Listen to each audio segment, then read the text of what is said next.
রমজানের প্রিপারেশন কিন্তু সবার বাসায় শুরু হয়ে গেছে। তো অগ্রিম এরকম একটা প্রিপারেশন আজ আপনাদেরকে তৈরি করে দেখাবো। আলু আর চিকেনের মজার একটা কাবাব তৈরি করে দেখাবো। দেখুন কতটা সুন্দর লাগছে। এটা তৈরি করা কিন্তু খুব সহজ। সারা মাস জুড়ে আপনারা এটা ডিপ ফ্রিজে সংরক্ষণ করতে পারবেন।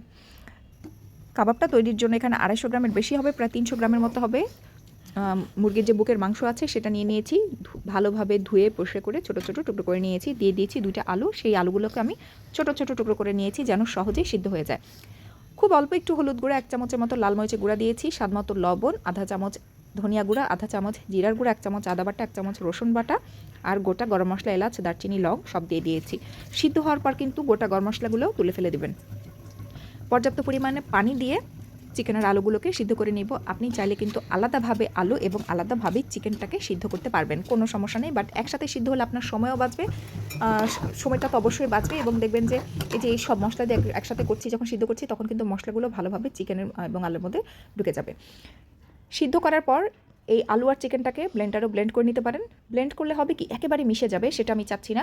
আমি চাচ্ছি চিকেনের যে রেশাগুলো আছে সেগুলো খাবারের সময় যেন মুখে লাগে। তো এই জন্য আমি হাত দিয়ে খুব ভালোভাবে চটকে নিচ্ছি।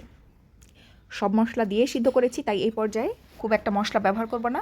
পেঁয়াজ বেরেস্তা দিব, ধনিয়া পাতা কুচি দিব, কাঁচামরিচ কুচি দিব আর অল্প একটু গরম মশলা গুঁড়া দেবো।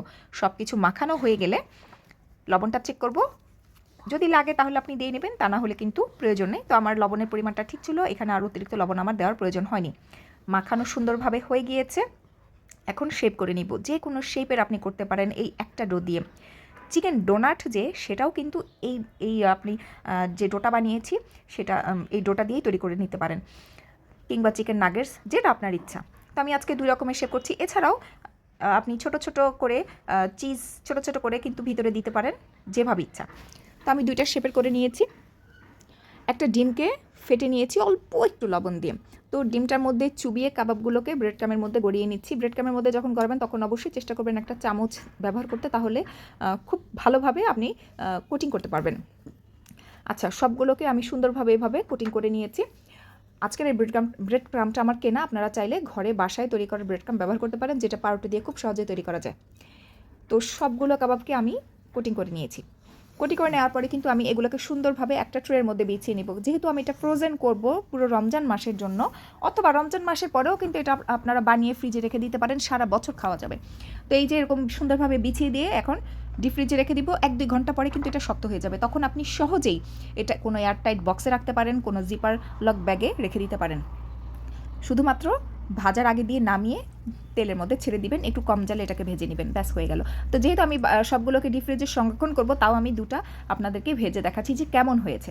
আশা করছি এই রমজানে আপনারা এটা বানিয়ে খাবেন, দেখবেন। আশা করছি আপনাদের ভালো লাগবে। তো সবাইকে রমজানের অগ্রিম শুভেচ্ছা। সবাই ভালো থাকবেন। ধন্যবাদ।